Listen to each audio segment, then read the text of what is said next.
I got the dark with light with dark and no segregation. Bro got white, no Caucasian.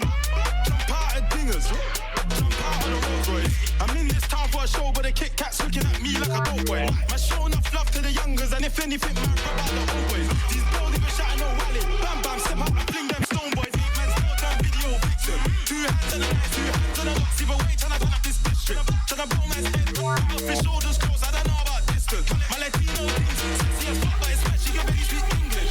Swing, swing, did it. He was bang that did this. True side to blow like Gunny. Blow too cold, man, he's coming too different. My old team said I'm too different. We had to part ways, because I'm too distant. I do hour trips in 15 minutes. Then we leave, man, big then. I'm in the tea house making this paper, so I can't see you later. If you rock with my ox, you're a traitor. He said if my big tank gauge on cater. Had bills on the block for a waiter. And also a trader. Black mask with my face, not later. I'm on the dark side with my big lightsaber. Like a petrol station, I got the dark with light with dark and no segregation. Bro got white, no Caucasian. Be like Liam Neeson taken. Shook and it all shaken. Man get cooked, they looking like bacon. Look, brown skin one with a window. Like a petrol station, I got the dark with light with dark and no segregation. Bro got white, no Caucasian. Be like Liam Neeson taken. Shook and it all shaken. Man get cooked.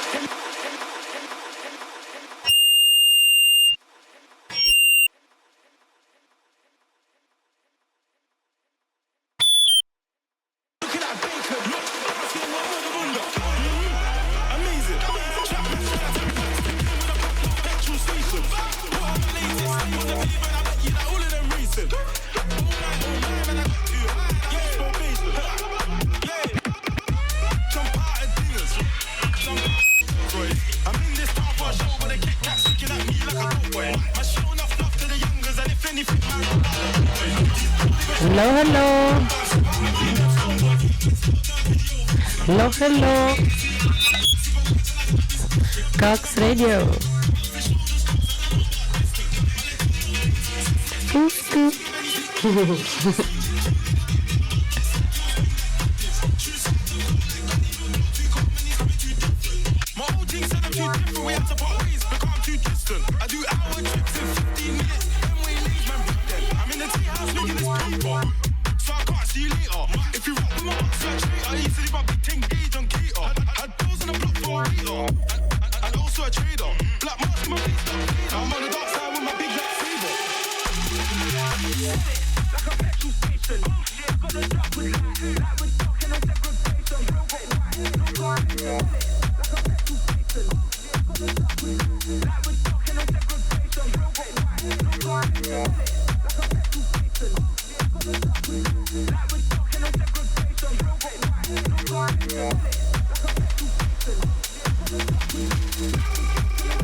KOX Radio 77.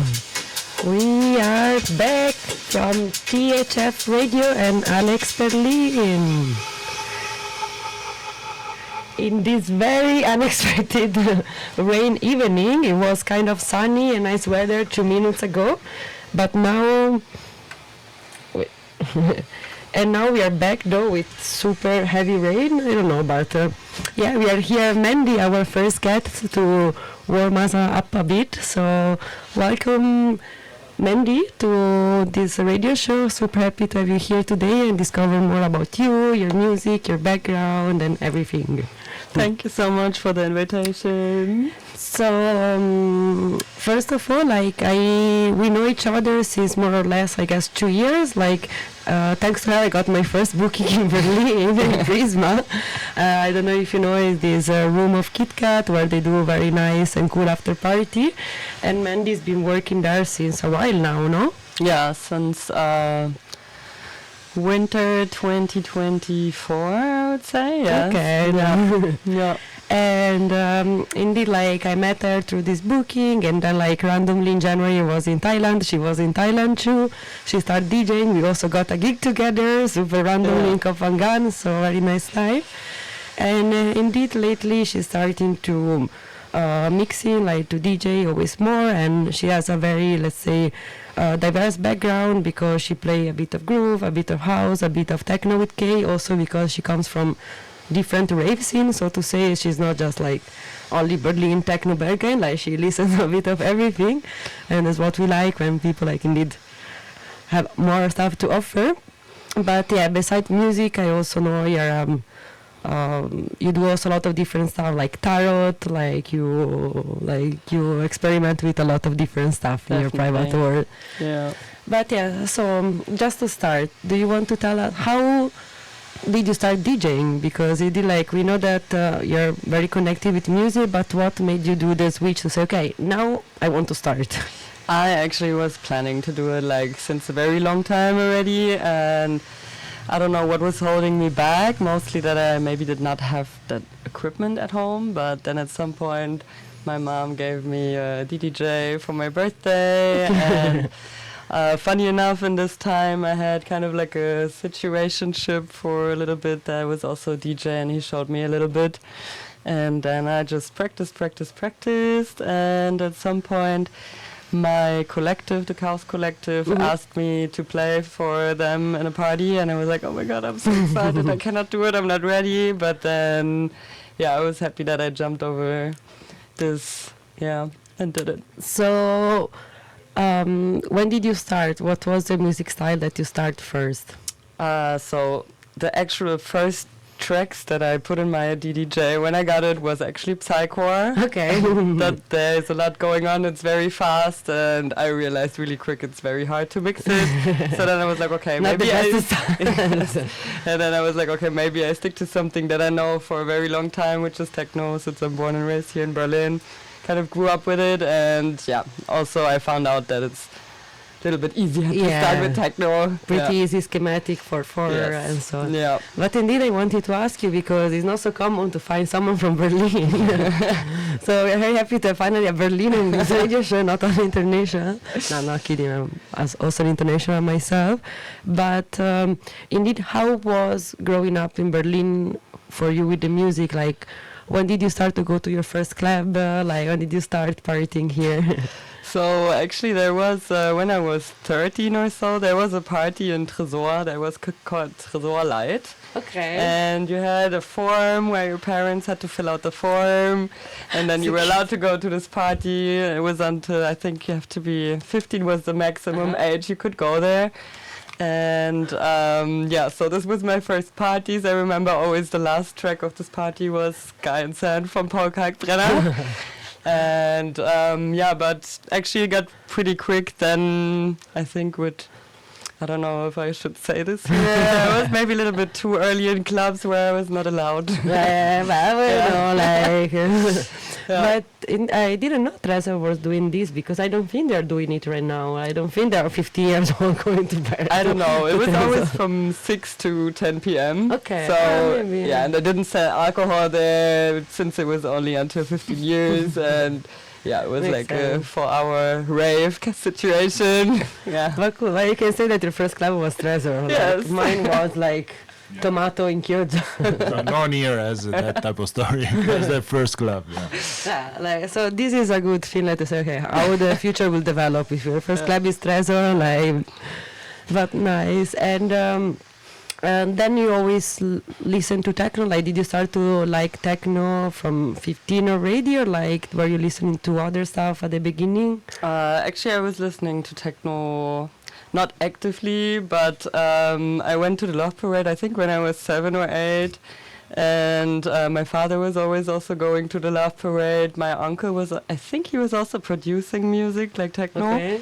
So I was always in touch a little bit with it. But yeah, actually, like when I was coming to my youth years, I would say I started listening techno more and more and more. And then, yeah, And then like we're here Yeah. today. Yeah, now we're here.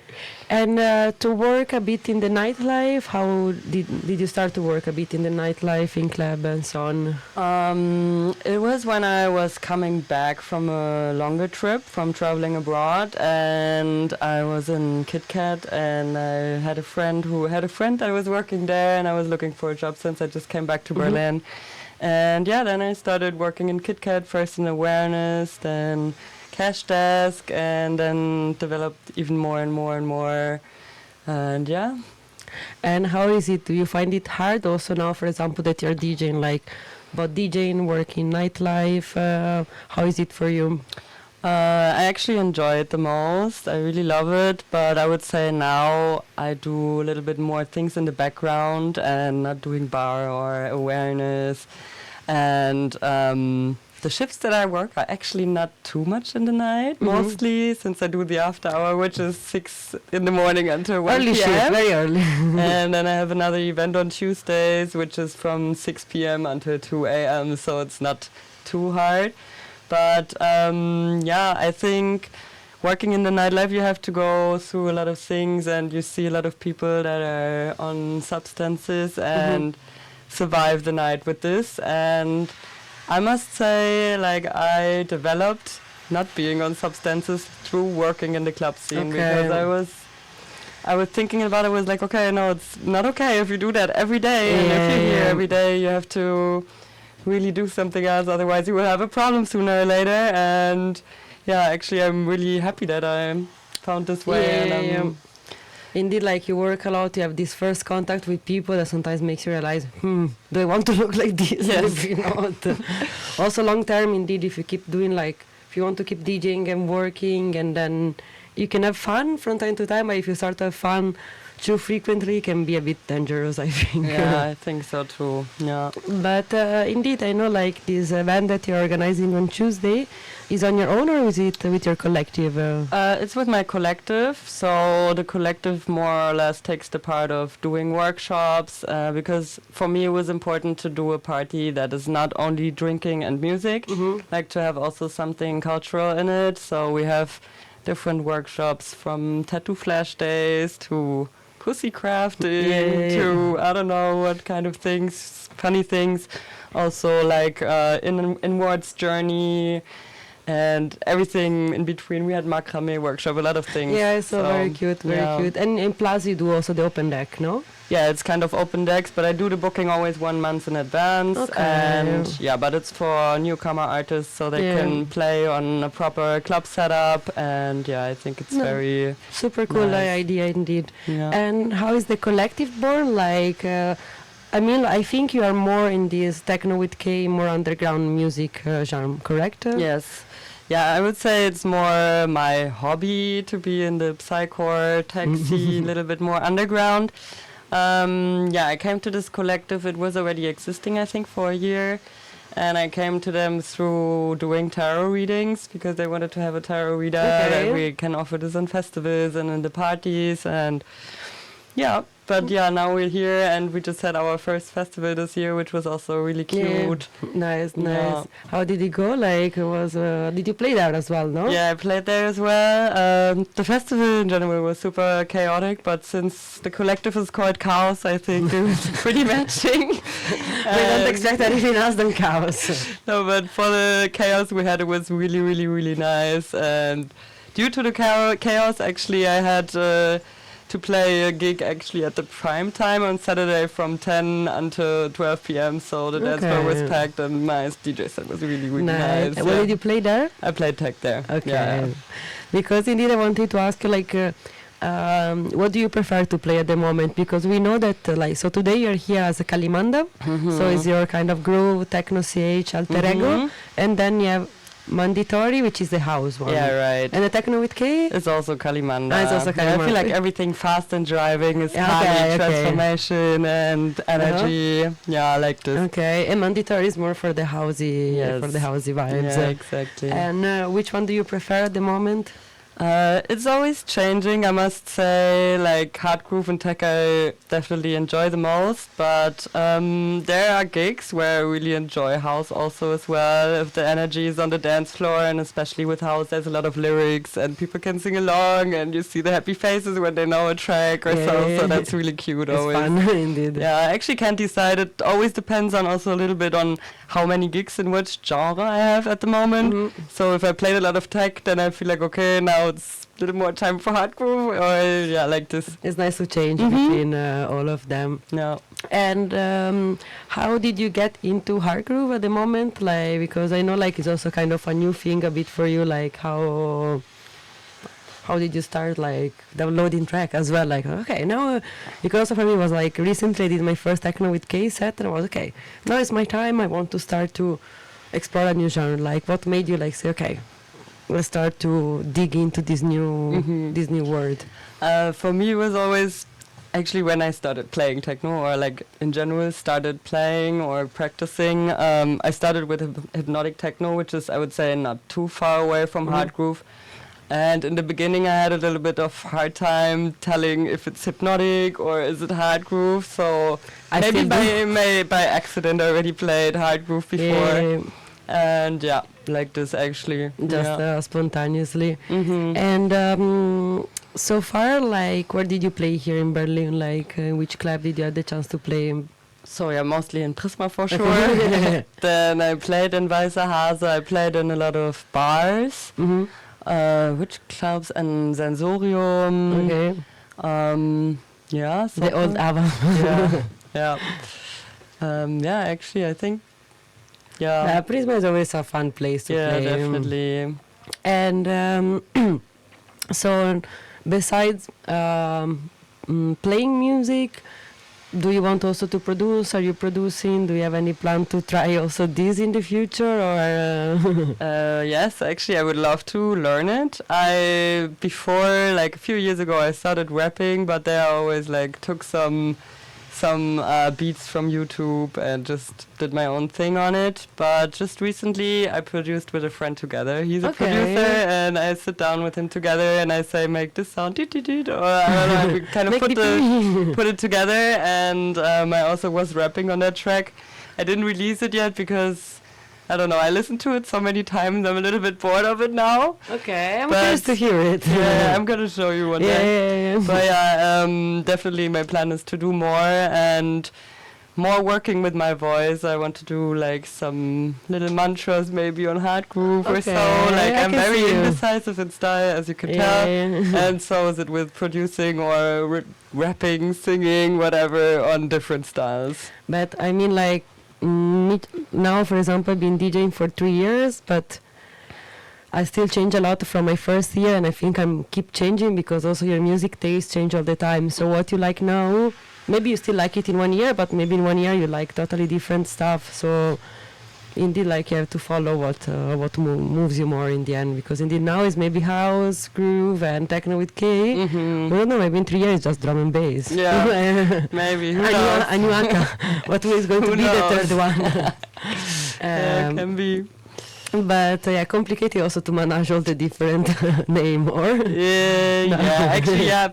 First I also thought about putting another alias for the hard groove, but then I was like, okay, maybe it's also confusing for the people, and I think that especially people from the tech scene, they would not go to a hard groove party, or they would see from the lineup, okay, it's not their thing. But for me it was important, especially with the house and faster driving things, that my fans maybe don't come to a house set and they were actually expecting harder, faster set or so, and then they're disappointed or something. So that's why I came up with just to give a bit of background and information. Yeah.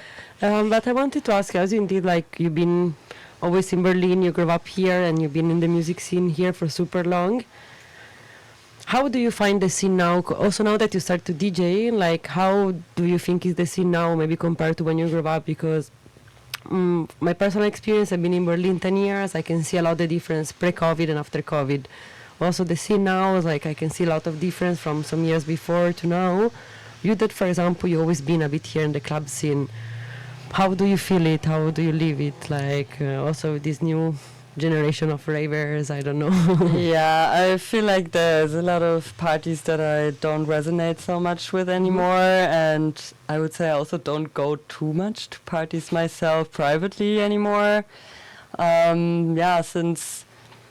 Especially with the new waivers, everything is based on Instagram and TikTok, which is an important thing, definitely also for us DJs, which we have to do nowadays. Yes. But there's like some certain parties that really like picture the whole party with their sexy photos or things like this, and the music is not really the center of it all. It's more in the background, and it's more like to be seen and these things. So that's why nowadays actually I prefer more parties where there's no phone allowed, like in Prisma or Berghain. Yes. Yeah, no, things true, like this. It's a bit more chill. Sorry if we have a camera today, but no, that's we all right. also switched to the. We need the PR. We just said it. We said it. But so, what would be for you the club in Berlin where like? What is your go-to play? Where would you like to play the most? Like, what is your dream club? Berghain. Berghain? And outside Berlin? Also festival-wise, because I know also you like, you went to a lot of festivals in the past, so both festival and clubs. So Berghain here. I would love to play in some Technivals. I don't know if, I haven't been to many Technivals yet, since I'm also pretty new in that scene and more in the psychcore. So I don't even know if there's people mixing on Technivals or if they all play live. Vinyl. Or vinyl. But yeah, things like this I would definitely love to play. But indeed, I think they go mostly with vinyl and live set. If we go ask with our USB, they will be like, ciao. Probably, ciao. Yes. Probably, yes. What you doing? And they will have most likely the Super XDJ, like the old one that is like playing vinyl. No, but I mean, like, Technival for sure is a very cool festival to play to one day. Yeah, definitely. Yeah, I don't know. I didn't really think about where I would like to play. I just take what I get, and I'm honored with every slot that I get at the moment. I think, yes. And I was curious also about the tarot stuff. Like, how did you start doing that, and how do you also involve these, or this part of this artistic part, and also in your music or in your besides, you do the Tarot Tuesday event where you also try to do workshop and so on. But also, how did you start with this? So actually my mom brought me to spirituality a lot. Okay. And she also was the one that gave me my first tarot deck. She's always the first person that gave me something for starting something. CDJ. CDJ, tarot deck.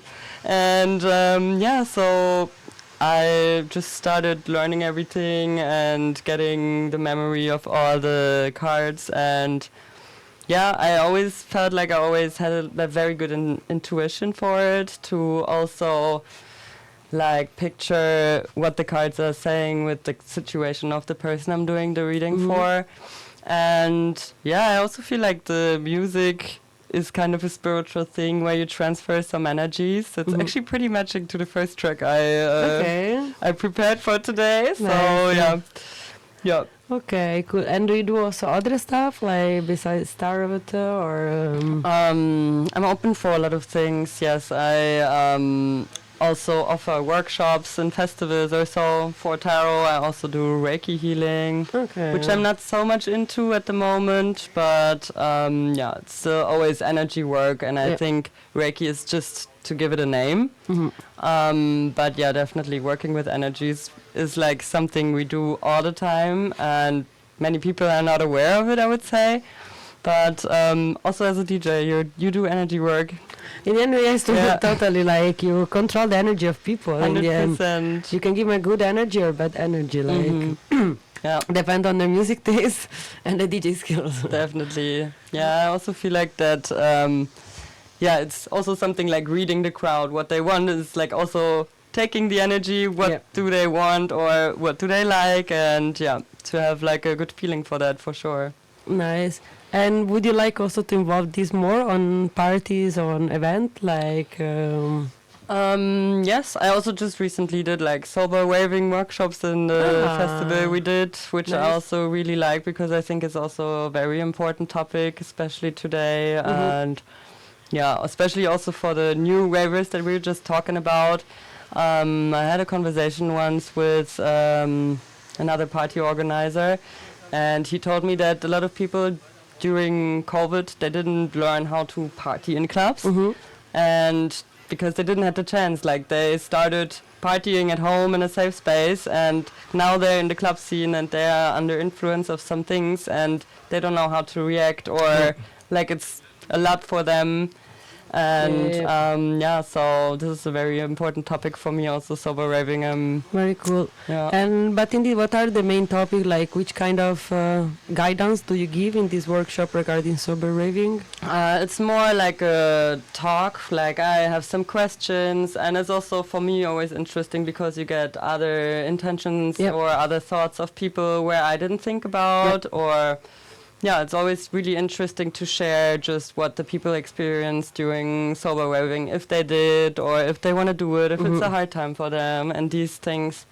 Yeah. No, it's really, I think it's a very cool thing to talk about because it can be very complicated, especially in an environment like Berlin where there is a lot of party, a lot of clubs, and indeed a lot of substances involved, and sometimes people find themselves in a loop. They maybe want to go out, but they cannot, and it's cool indeed to have places where to talk and also say like, I want to do it, but I struggle with XXX. Like, no, but cool. Like, congratulations. Thank you.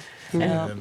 What kind of people participate? Is always just young people, different type of people that maybe get interested about this It was pretty mixed. And also I sometimes had, like, during this talk, there were people sitting around that joined later because they were like excited to hear about this, or they were like, oh, that's interesting, I want to join, I have something to say. So it's very mixed. And yeah, but I would say actually, the younger people don't participate so much, unfortunately.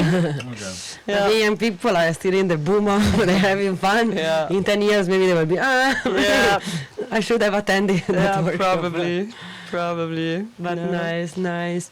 I think we are almost at the end of the interview already.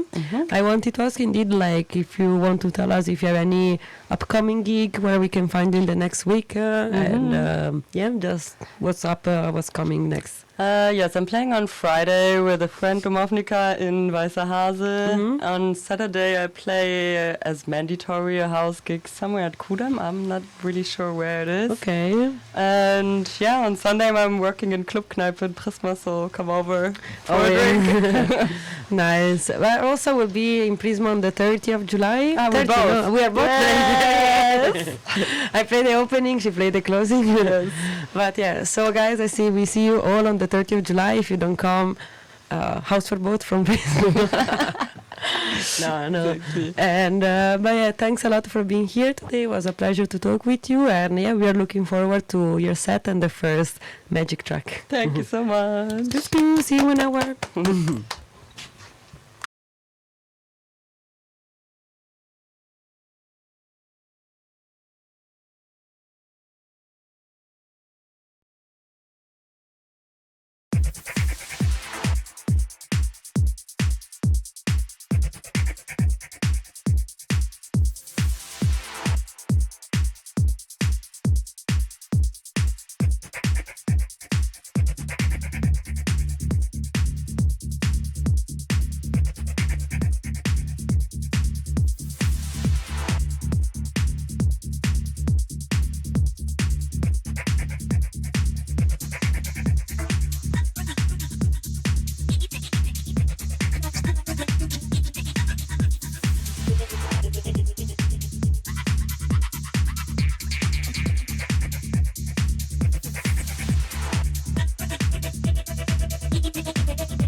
Hello, beautiful souls.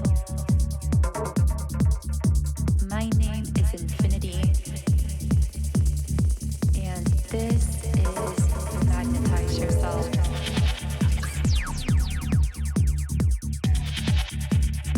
These are forms of energy transfer, and this allows me to pick up more easily on your energy.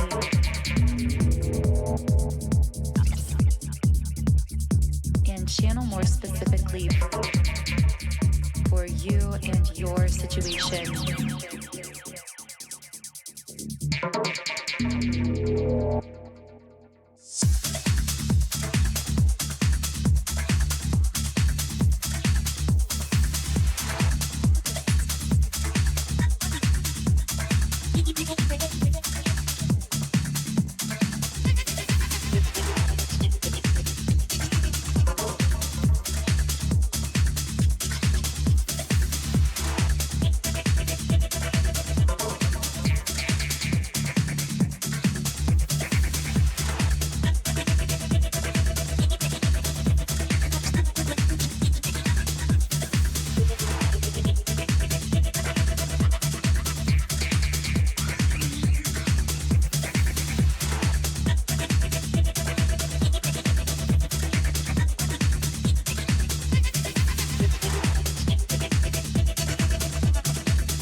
and you respect yourself.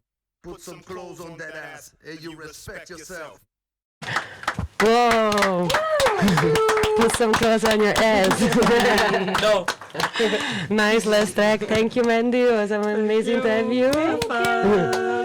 And we are back with No Rain Anymore, with the second interview of the day. And with Anita, aka Vani Vachi. Vani Vachi is correct. Vani Vachi. But I was thinking I have to ask her as the Italian pronunciation. No, everyone knows. Okay, nice. Am I holding this correctly? Yes. Hi. Welcome. Thank you. Thank you for having me. It's a pleasure. So, KOX Radio 77, we are here again from THF Radio in Alex, Berlin. And we are ready to start the second interview. So, I had the pleasure to meet Anita a few weeks ago through a common friend. We were in a party and so on, but actually I already know her and her music from before. So I'm very excited to have you here and discover a bit more of your background. And first of all, I know you're not from Berlin, you're originally from Ukraine. How did you end up in Berlin? Well, first of all, thank you for having me here. Hi, everyone. How I ended up in Berlin, very classic story. The war started. I got on the train, I got my cat, and I got my bags, and I came here for what I thought would be a couple of weeks or month, and this is my 4th year, and I almost feel like I'm a Berliner now. Takes a long more. I'm here since 10, so I was talking with a friend the other day. We saw like 0 to 2 year is like beginner, okay. 3 to 5, 6 intermediate, and from 10 on is advanced. So you're still in the intermediate phase. Okay. I mean, that's a good phase to be. I guess like there's still like a bit to learn, but you're not like completely green. Exactly. Like looking at TikToks, like trying to put up like a Birkin outfit kind of green. No, but I guess that's like -3 level. It's true.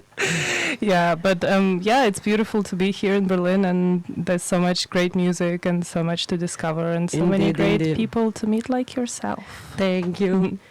And so were you playing music also before coming to Berlin, or is that something that you start once you arrived here? No, actually I started back in Ukraine, I think around 2020. That's where I firstly started to produce. I wanted to be a live act to begin with, and do it fully on like hardware synthesizers. That was my idea. It was during Corona times, and then I kind of just got some friends around that I started DJing and playing. I've been in love with electronic music for a very long time. I've been also in love with music in general for a very long time. So I feel like it kind of just happened naturally.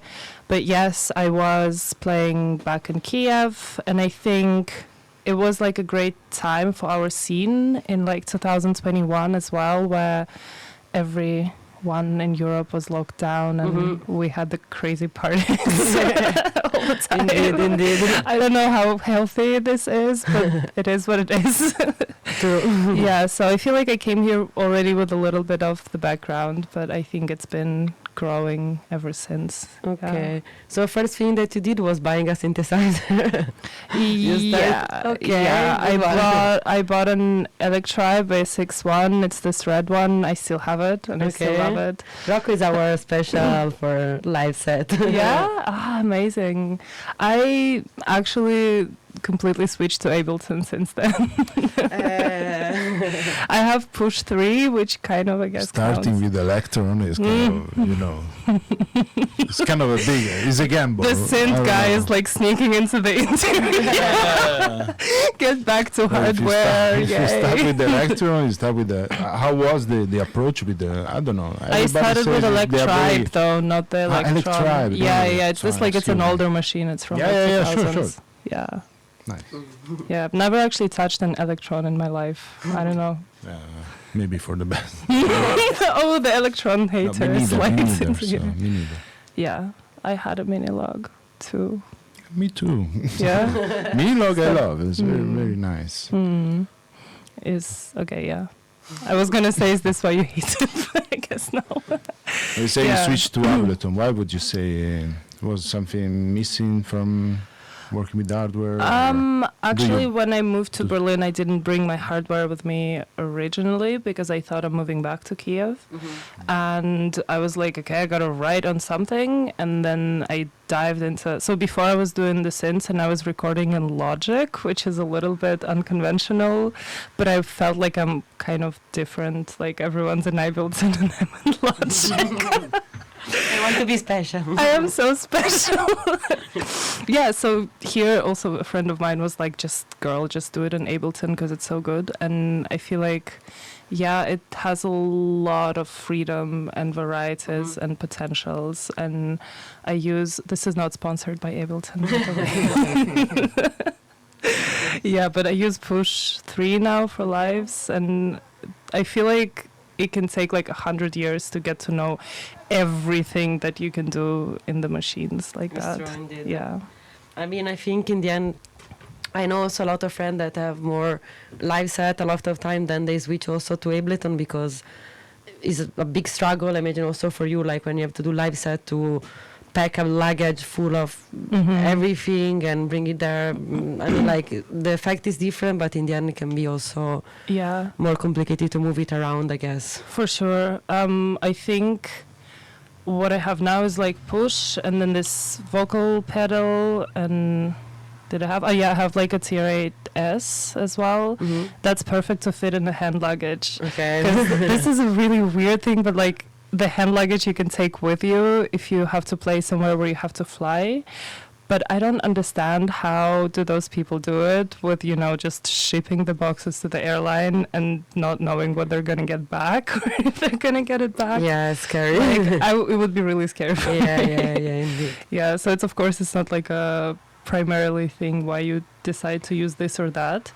But I do feel like it's so scary to just have to like carry your synthesizers. Yeah. Yeah, also because moving around and like can get hit and like you never know. I actually had this thing when I was in Kiev and this guy called Legeveld was playing there and I was carrying the privilege of being, I think, like a closing local act or an opener or something, and I was like, oh my god, this is crazy. And of course course, me and I think a friend of mine were like, look, let's check out how much synths he's gonna bring.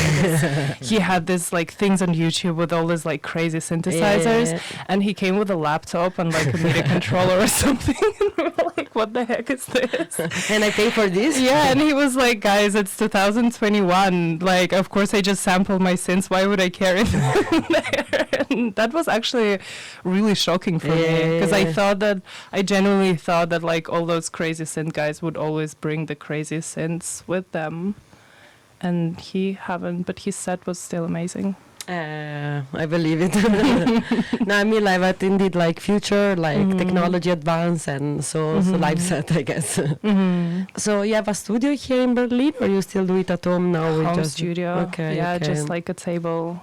And my cat as a studio supervisor, and my greatest inspiration. You need Thank it. you You for need her. it. But I also know indeed that in your live set and also in your production, you use your own voice, so you also sing and so on. Did you start immediately also with that? Do you have a background in singing? How did it started? I used to be in vocal theater in school, Okay. so a little bit more theatrical stuff and a little bit more pop. I think I always loved using my voice, but then I think when I started, I wasn't using my voice for some time because I thought, you know, it's like electronic music. It has to be underground. It has to be serious. It has to be serious, underground. It shouldn't have like a girl singing. Now I think it should. Like, why not? I agree totally. I mean, a girl can sing also very differently. Yeah, that's a cool thing. But how do you find your inspiration for the vocal part, so for the singing part? I have a lot of random ideas, kind of deconstructed poetry that comes into my mind. Okay. It depends on the time. I don't know. I can be drunk. I can be sober also. And then it comes to me, and then it goes into the notes on my phone. And then I'm in the studio. I'm like looking through the notes, and sometimes I'm like, okay, that's a cool material to work with, and then something can come from it. But yeah, I guess the inspiration is just really from the life itself. Okay. It sounds a bit pretentious. Well, nice. Yeah, it's emotions really. I think it's music and everything, and poetry and vocals. It's all so much about like emotions and feelings and these things. Love it. Yeah. So indeed, you start first producing, and then you started DJing. And how did you select? Now it's the moment that I start to DJ. Like, did it come kind of simultaneously, or were you pushed to start? I was partying with some people, and then one of those people were like, your music's kind of good, why don't you play? And I was like, yeah, sure, you know what, actually I'm really good at it. So I was like, yeah, I mean, you know, like back in the day I used to practice a lot or something like this. So I got my slot and a lineup in like this really underground place in Kiev, and then I was like, oh my god, I have to play, I don't know how to use the decks. And then so I had to learn it before, and I think it was pretty terrible, but I was like, wow, this is the moment. It all starts. and then you like it. And then I liked it, yeah. And then hopefully I got a bit better, which we're about to hear in a bit. Hopefully. As we stop the live. No, Wow. but I think it's working. Pressure. No, I think you play much better places, like bigger places, bigger crowd. And the camera has always his effect, can always stress a bit people. Me at least a lot, but that's fine. Yeah. But I feel like these days you get used to the cameras in a way which is kind of weird, you know? Really weird. Like, hey, camera. They're just everywhere. It's just creepy. Like in Berlin, at least clubs are a bit more safe. Most of them are no camera, no phone, so you're a bit more chill. And also sometimes if you have to play and you have not 100 phones on you, you're also a bit more chill. At least you're like, okay, if I make a mistake, nobody will record this. Nobody would know. But I love this about Berlin, that everything kind of stays in the moment, and people stay in the moment too. I think the moment you start playing like outside of Berlin, you also see how much in some places people are not staying in the moment, like there's situations where everyone has the phones out when it's like a drop coming up or something, and it's a bit like, okay, I think we went a little bit far with cameras. Yeah, a bit too much indeed. But how was it for you when you moved to Berlin? Was it easy to start to find your first gigs, to move around? How was the flow when you moved here?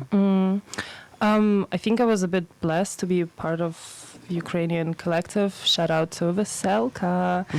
We're a queer collective from Ukraine, and we're the first queer collective from Ukraine, actually. And we did have a bunch of bookings of people from Berlin. So that was kind of a reason why I also moved to Berlin, because when the war started, I was just so overwhelmed by how many people were actually like, hey, come to Berlin. Like, there is a space in my couch. There's an apartment. There's this. We got to help you. And I was like, wow, this power of community is like really strong, and it really works. And this support and community goes beyond just, you know, being in clubs and backstages or like after parties, you know, that's like a real community. And I think from that, quite a bit of things happened. But then I feel like Europe and Berlin also had this kind of post-corona euphoria where everyone was out, and then I think it got a bit more difficult from like 2024 or something, with like clubs closing and the global crisis. And I don't want to get into like a dark side of the world, but and also everyone wanted to be a DJ from now on. Suddenly, right? But wasn't it always like this? No, I don't know, because for example, so us with the radio, we had been here for 6 years. We used to organize a legal party back in the days, but me, as a DJ, I started 3 years ago. So now that I'm here, I see like a lot of people becoming DJ, but I'm here for 10 years, and at the beginning, as I wasn't playing, I didn't have this feeling. But I know several people that have been playing from back in the days, 10, 15 years or more. I think back in the days, it was indeed less competitive. Now there is a bit this trend that everyone wants to be a DJ, everyone wants to be famous. I guess it was harder as well back in the day. Well, when you have to like play vinyls or something, like it's just definitely but different also entry point. In many clubs, in the end, there were also less DJs. So I mean, like now, I think Berlin has always been full of DJ, but now is even more. And since I also start playing, every person that I meet is like, oh, I'm a DJ, just moved to Berlin. I'm like, okay, another one. Is there a doctor? Please. Somebody has a job. I mean, also makes sense, because indeed we know like it's a capital for electronic music, so it makes sense that people are attracted to come here. But on the other side, I don't think it make it a particular place to shine. I think sometimes it's easier to maybe, if someone like, they move here to become famous, I don't think Berlin sometimes is the place to be. It's easier maybe to move around, do your stuff in other places, and then come here, and then maybe have your more possibility and so on. Sometimes starting from zero in Berlin can be a bit more challenging, I think. Well, I guess chasing the goal of just getting famous isn't the right goal for DJing specifically. Like, there are other ways to get like hyped. Like, I think, I don't know, like be a blogger or go on TV. Like, that's just going to be easy. I think it's just the wrong goal with music to get famous, and I guess Berlin wouldn't be for that. But then like there's so many DJs, but there are so many parties too. Like, it was shocking for me, I think, when I first moved here, to just open Resident Advisor and see that there's like 85 events. It's too many. It's too many. It's Thursday, you know. Actually, during the week is the worst. There are even more sometimes on a Wednesday or a Thursday. Yeah, but I know in general also Kiev used to like has a very strong scene like in electronic music. Yeah, it still does. And how was it for you to start there? Like, is less competitive than Berlin, or I mean, in the end there is still a strong scene. So is also there like there are a lot of people that try to make it as a DJ, or is more community based? Way more community based. A bunch of communities around.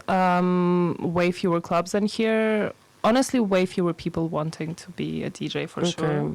At least like around the time when I was starting. So I think it was also that, and also the fact that like Corona started, and we were kind of for a while enclosed to only booking local artists. I think for people who started around 2021, like a lot of people go to certain places around Ukraine very fast, just because who else would you book, right? And that was kind of good in this way. But it was always like kind of community, and people kind of knew each other. Like, of course, there is its own drama and stories around every community. But generally, it would be that people know each other and people like each other. Whilst I feel like here it's so big and it's so split in like so many micro communities that also have no idea about each other and stuff. Like, how many communities are here in Berlin? Like 100 or 200 or something like this. It's really, really crazy in this way. So I think it is for sure very overwhelming, but it's still down to the fact of like, have your own community and just do your fucking thing. Yes, like. indeed. And for Veselka, just right? How did you join the collective? Like, were you there from the beginning? Like, are you still involved? I am still involved. I am still a resident. I love Veselka. Yeah, so I think I played for them a few times in Kiev. I met the guys who were organizing this party. I really, really loved it. And then there was this festival called Iskra, and Veselka was hosting a stage. And I also played on that stage. And then afterwards, the two guys who run the party, they came up to me, and I was like, why they have really serious faces. Like, why do they want maybe it's because, it's because they didn't like my set.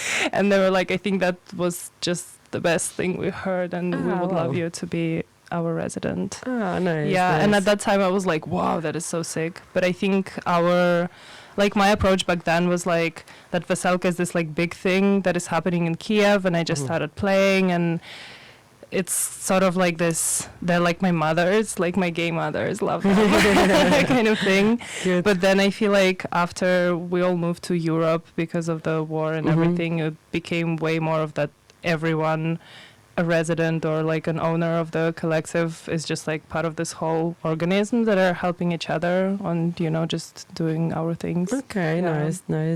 And are you part of other collective or other community besides Veselka? No, not at the moment, but I have started my label called VV Rex last year. What's the name, sorry? VV Rex. VV Rex, okay. Yeah, I didn't think for a long time. It's like Vani Vachi and VV Rex. But the easy things work, I guess. Also, Veselka means rainbow in Ukrainian, and we're the first queer party, so also people didn't think for very long. That's nice, actually. Nice. Yeah. Good. And did you already open the label, or are you in the process? I started it last year, and this year I actually started it to self-release my music because I felt like I don't want to wait for the labels to release my music.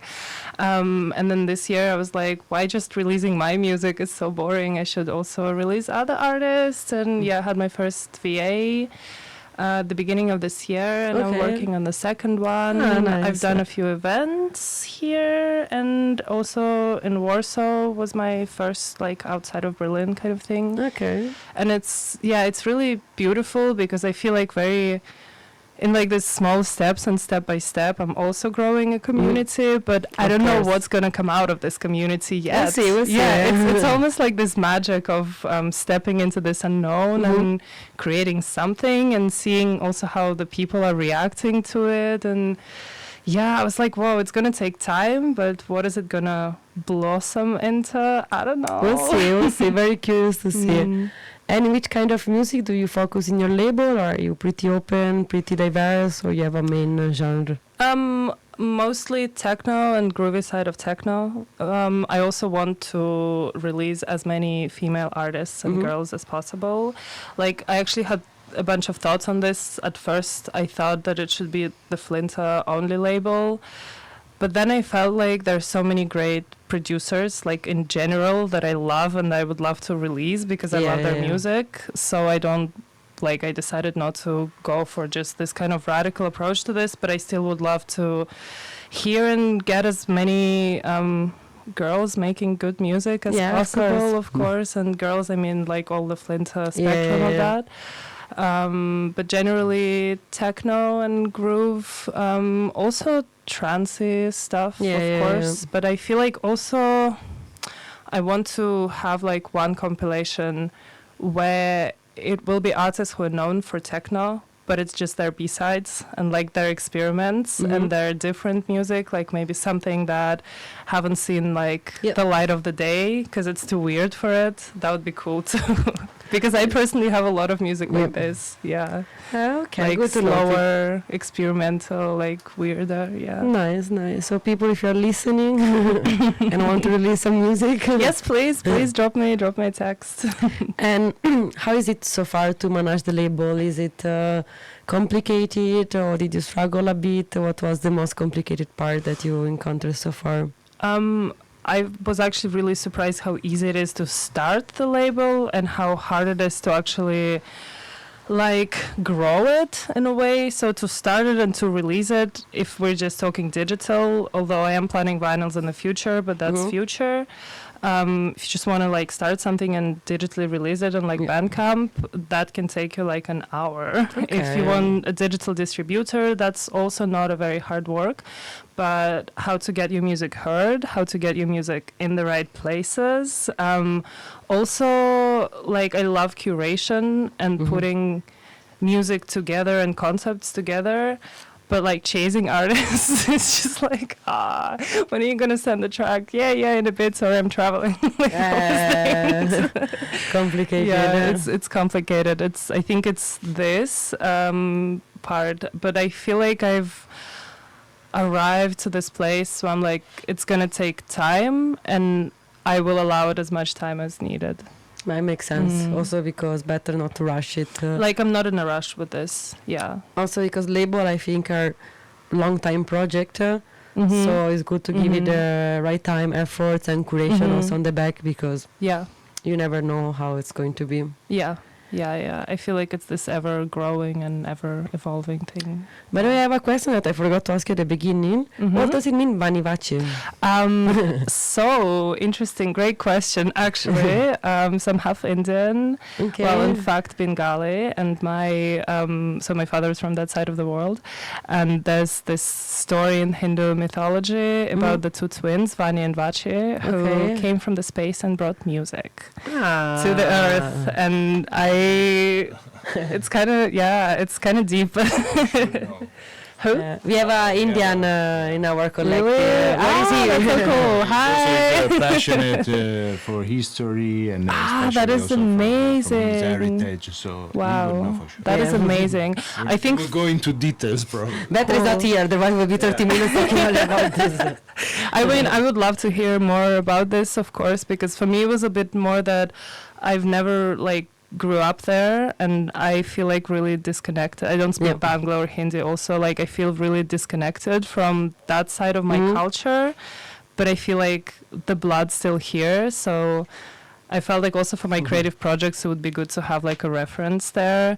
And also I remember checking it and I was like, oh, no one has like an Instagram name, or no one is named as a DJ like that. And I also thought like no one will know.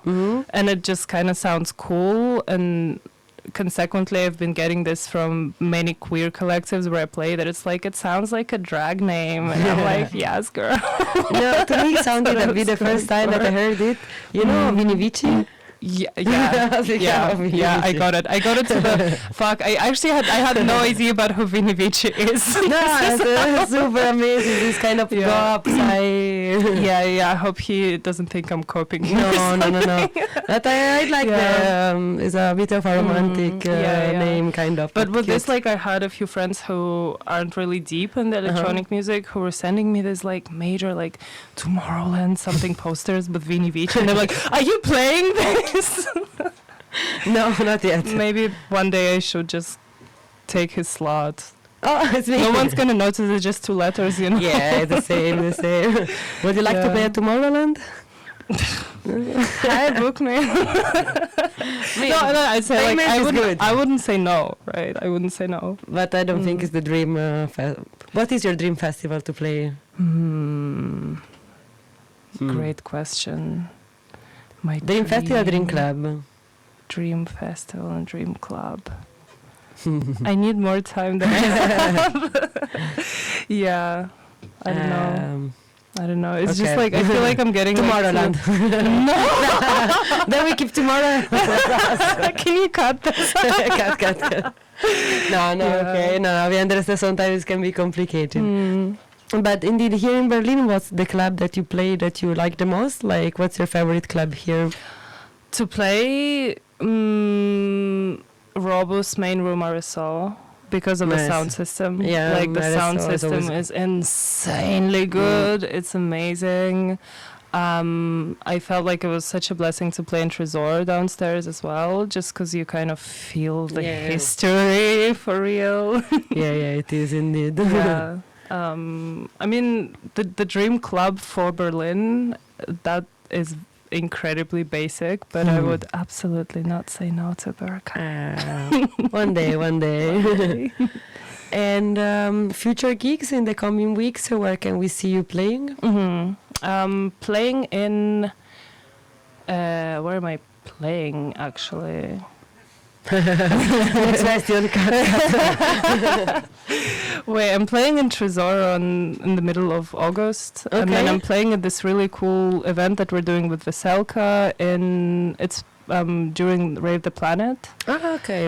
But it's going to be in this bunker in Alexanderplatz. It's Amt? like it's not Amt. It's like a location that we rent. We did in collaboration with our friends. We did it last year. It was really amazing because there's like this bunker stage downstairs, but then also kind of like this high ceiling room above. It's this brick walled building, some kind of old bunker that doesn't really have a name. Okay. So we call it secret location. Yeah, for that one I'm really looking forward. Playing soon in Edenside in Copenhagen, which is I'm really looking forward because I've heard like it's really, really cute. Yeah. Nice. So quite some good gigs in the coming months. Yeah. I'm playing in Teletek in Amsterdam, nice. which is I'm also really happy about. That's actually I think like beginning of August. I'm actually really excited about that because unfortunately they're about to close as well. Like I think in October or something. So it's beautiful to catch them before last that. one before they close. Yeah. Good. And last one before we finish the interview, any upcoming release, like new music incoming? Loads of new music, but I have no idea where yet because I'm like in talks. I've just finished like 10 tracks or something this year, but I'm still in progress for The Good Home. So if you're a label owner, say hello.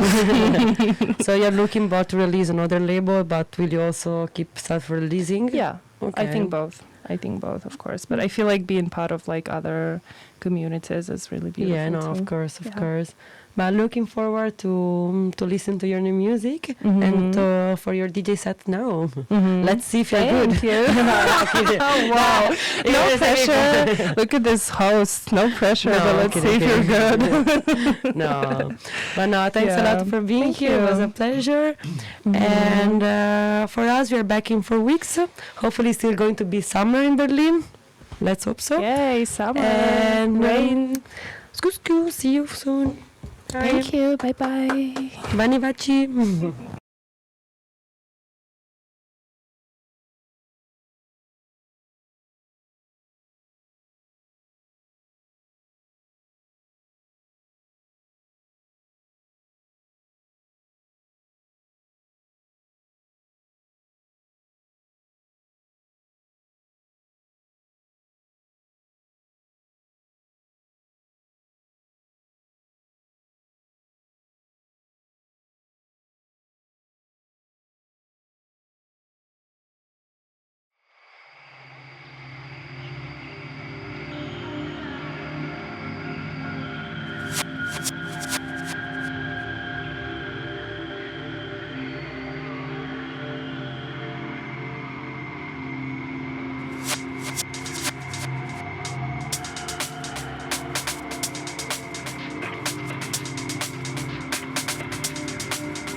Understood without risk of humiliation.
try.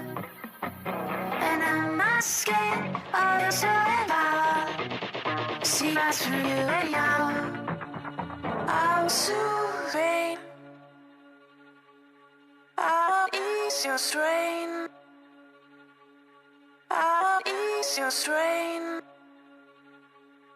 I'll ease your strain. You'll be waiting in vain. I'll ease your strain. You'll be waiting in vain.